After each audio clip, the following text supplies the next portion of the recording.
8 unit अगर हम total बनाते हैं तो हमें टाइम लगेगा on an average 1024 units 24 hours. और बेटा 8 यूनिट्स बनाने में टोटल टाइम लगेगा 8192। और अगर हम इंक्रीमेंटल टाइम की बात करें तो हमें इंक्रीमेंटल टाइम जो लगेगा वो लगेगा 3072 आवर्स। तो हम लोगों को जो इंक्रीमेंटल टाइम लगेगा वो लगेगा 3072 आवर्स का।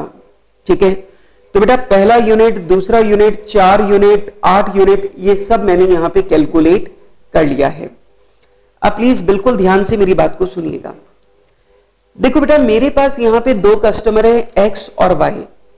वाई कस्टमर ने मुझे कोई दो ऑप्शन नहीं दिए। वाई कस्टमर ने मुझे बिल्कुल सिंपल बोला है कि भाई मैं आपसे 4 यूनिट खरीदूंगा और वो आप मुझे 17,200 रुपए तक में दे सकते हो। लेकिन जो एक्स लिमिटेड है उसने हमारे सामने दो ऑप्शन रखे। बोले भाई या तो अपनी लेबर से तुम बनवाओ और अपनी लेबर से बनवाओगे तो मैं 4 यूनिट के 16,500 रुपए दूंगा, और अगर मेरी लेबर लेके बनवाओगे तो मैं आपको 4 यूनिट के 14,000 रुपए दूंगा। और आप मुझे बता दीजिए आपको दोनों में से कौन सा ऑप्शन प्रेफरेबल है। अब यहां पे पॉइंट आता है कि हम इस क्वेश्चन को करें कैसे। तो आइए बेटा सिंपल सी बात है, हम इसमें से कौन सा ऑप्शन लें। और मेरा थॉट एकदम क्लियर है कि मैं इन दोनों में से वो ऑप्शन लेना प्रेफर करूंगा जिसमें मेरा प्रॉफिट ज्यादा हो रहा है। मतलब दोनों में से जहां मुझे ज्यादा प्रॉफिट होगा मैं वही ऑप्शन प्रेफर करूंगा। क्लियर है बात? अब जरा सुनो, मेरे पास दो ऑप्शन है। क्या?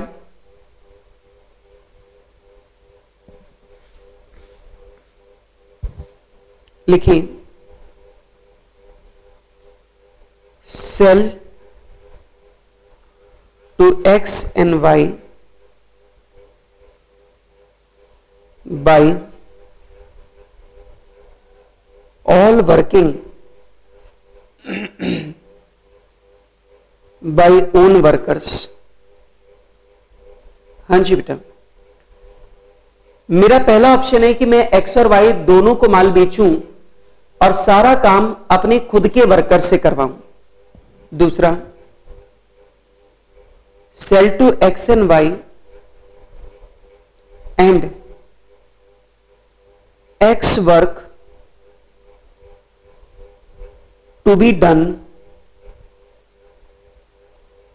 with X workers। एक बार जो क्वेश्चन पढ़ते टाइम ही अपन लोगों ने ध्यान से नोटिस कर ली थी वो ये कि क्वेश्चन में साफ बोल रखा है कि X के वर्कर X का काम करने के बाद में वापस लौट आएंगे। इसका मतलब ये हुआ कि Y वाला जो काम है वो X के वर्कर नहीं करेंगे। यहां पर Y वाला काम हमारे खुद के वर्कर करेंगे और यहां पर भी Y वाला काम हमारे खुद के वर्कर करेंगे। X के वर्कर X का काम करके वापस लौट जाएंगे। तो मेरे पास ये दो ऑप्शन है। अब मैं इन दोनों ऑप्शन में से कौन सा ऑप्शन प्रेफर करूंगा? जिसमें मुझे ज्यादा प्रॉफिट होगा मैं वही ऑप्शन अवेल करूंगा। अब जरा ध्यान से सुनो, सबसे पहले बात करते हैं सेल्स की। बेटा सबसे पहले बात करते हैं एक्स लिमिटेड को बेचे गए माल की। तो बेटा मैंने एक्स लिमिटेड को 4 यूनिट बेचे हैं और अगर मैंने सारा काम खुद के वर्कर से करवाया तो हम इन्हें जो माल बेचेंगे एक्स लिमिटेड को वो 16,500 रुपए की रेट में बेचेंगे। तो हमारी जो सेल है वो हो जाएगी 66,000। लेकिन बेटा अगर मैंने एक्स के वर्कर से काम करवा के माल बनवाया तो मैं एक्स को ये माल बेचूंगा 14,000 की रेट में, 14,000 रुपए पर यूनिट की रेट में। तो मेरी सेल हो जाएगी 56,000।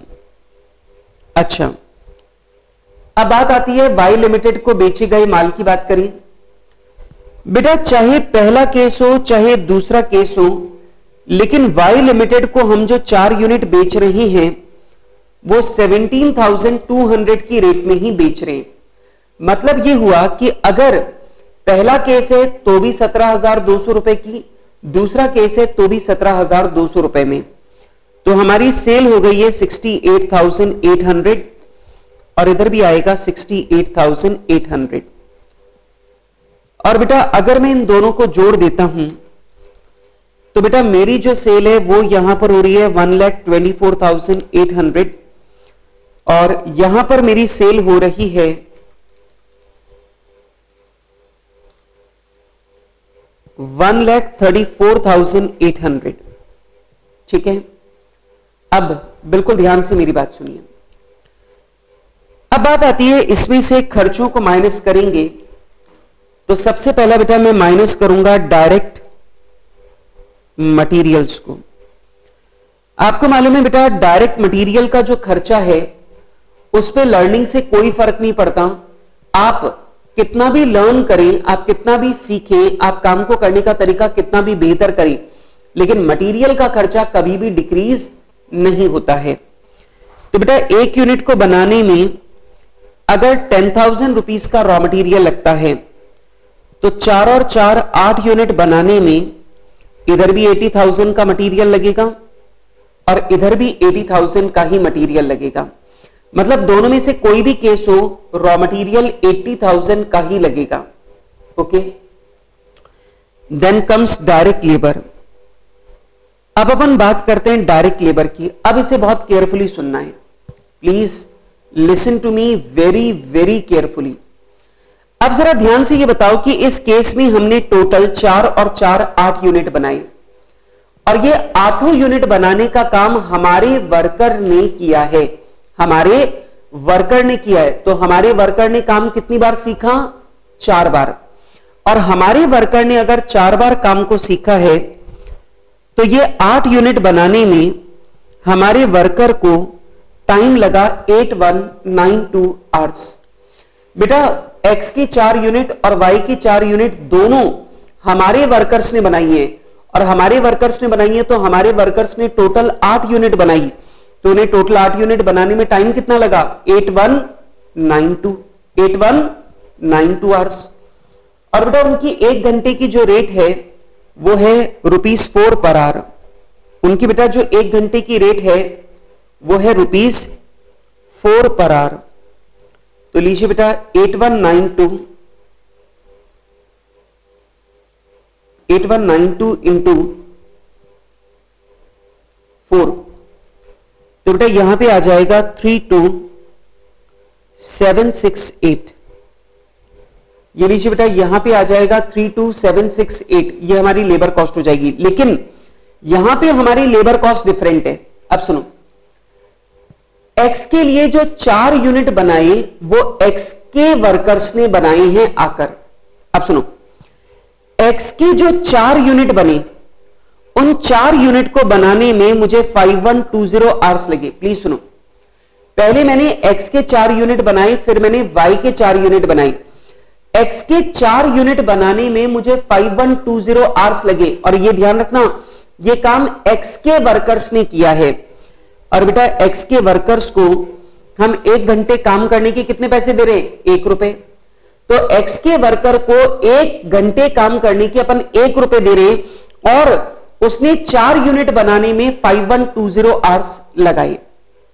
ठीक है, अच्छा अब अगले 4 यूनिट जो हैं वो अगले 4 यूनिट मेरे वर्कर ने बनाए। अब सोच के मुझे बताओ कि पहले 4 यूनिट बने एक्स के लिए, ठीक है, फिर 4 यूनिट बनाए मेरे वर्कर ने, तो टोटल प्रोडक्शन हो गया 8 यूनिट का। हां कि ना? तो पहले 4 यूनिट बने एक्स के लिए, फिर 4 यूनिट बने वाई के लिए। तो आप मुझे बताइए एक्स के बाद जो वाई के लिए 4 यूनिट बने उसमें टोटल टाइम कितना लगा? 3072। बोलो हां कि ना? हां जी बेटा, एक्स के लिए पहले 4 यूनिट बने, फिर वाई के लिए अगले 4 यूनिट बने। तो बताओ एक्स के बाद वाई के लिए जो 4 यूनिट बने उनमें कितना टाइम लगा?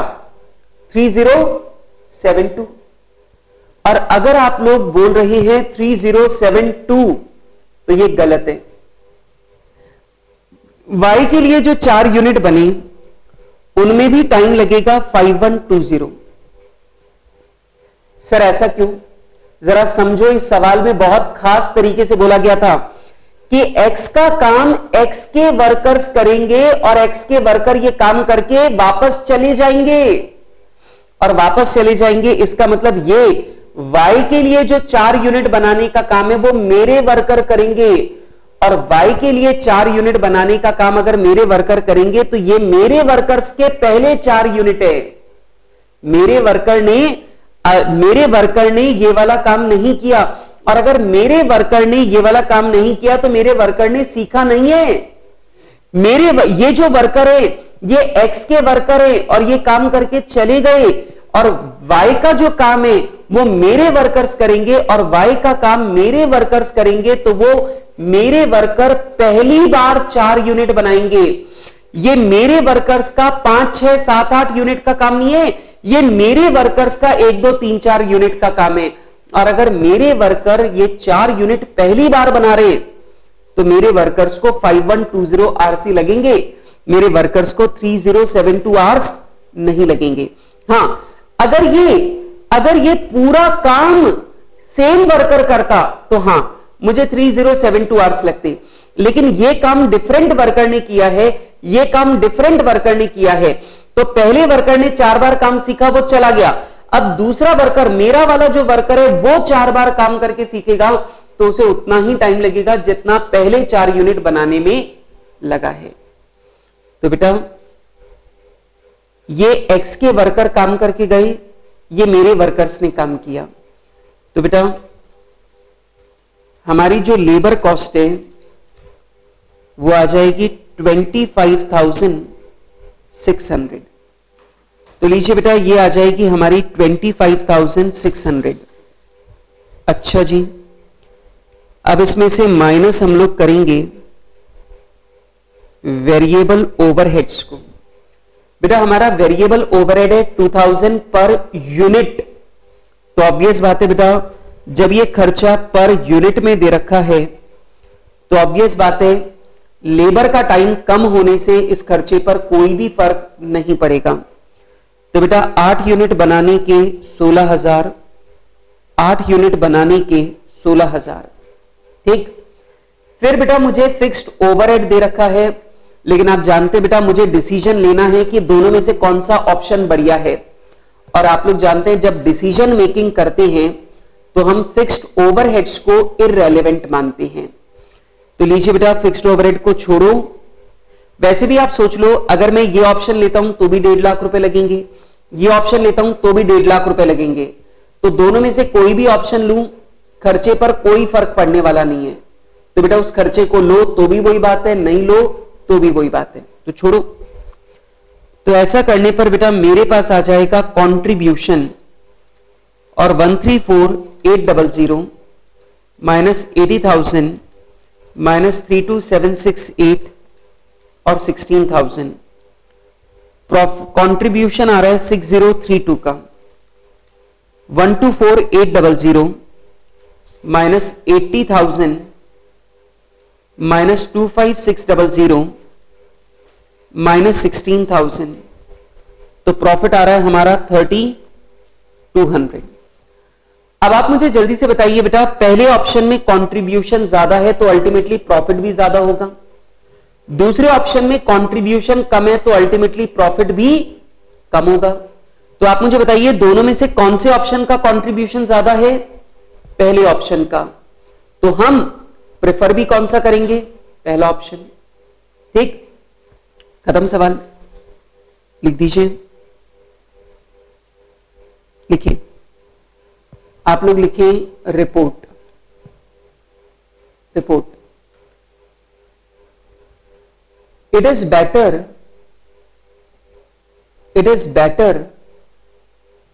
and more profitable, it is better and more profitable that we produce X and we produce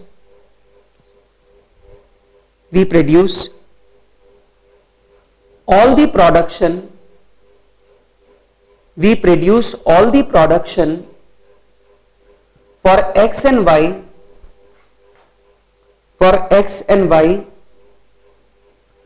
using our own workers, बेटा एक्स और वाई दोनों के लिए हम लोग अपने वर्कर्स का इस्तेमाल करें, यही बेटर ऑप्शन है, क्योंकि इसमें हमें प्रॉफिट ज्यादा हो रहा है। क्लियर बात? तो बेटा हमें प्रॉफिट ज्यादा तब हो रहा है जब हमारा खुद का वर्कर है, तो हम वही ऑप्शन प्रेफर करेंगे। ठीक, क्वेश्चन कंप्लीट, डन। चलिए बेटा, तो ये थी बात इन सारे क्वेश्चंस के बारे में। चलिए बेटा, अब हम अपनी अगली क्लास में बाकी के बचे हुए क्वेश्चंस कंप्लीट करेंगे और ये चैप्टर हो जाएगा फिनिश। ठीक है, लेकिन इसी बीच में बेटा मैं कुछ इजी क्वेश्चंस आपको और होमवर्क दे देता हूं।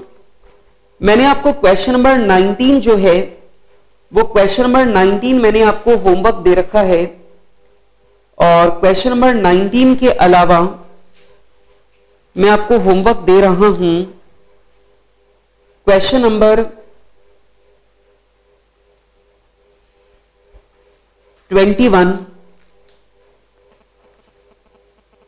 Question number 21 and question number 22, question number 21 and question number 22।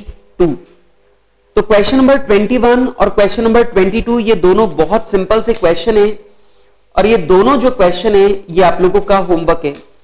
अच्छा, मैं एक और बात आपको बता दूं कि जो क्वेश्चन नंबर 17 है और जो क्वेश्चन नंबर 22 है, ये सेम क्वेश्चन है, ये एक ही क्वेश्चन है, दो बार प्रिंट हो गए हैं। क्वेश्चन नंबर 17 और क्वेश्चन नंबर 22 ये दोनों एक ही क्वेश्चन है, और ये क्वेश्चन दो बार प्रिंट हो गया है। ठीक है, तो आप समझ लीजिए क्वेश्चन नंबर 17 भी आपका होमवर्क है। तो मैंने आपको होमवर्क दिया है question number 17, question number 21, question number 22।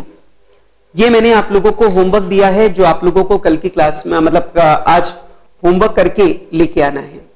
ठीक है, बहुत इजी क्वेश्चन मैंने होमवर्क दिए हैं, तो आप सब लोगों को करना है। ठीक है, चलिए आज के लिए इतना ही, आगे हम लोग करते हैं कल की क्लास में।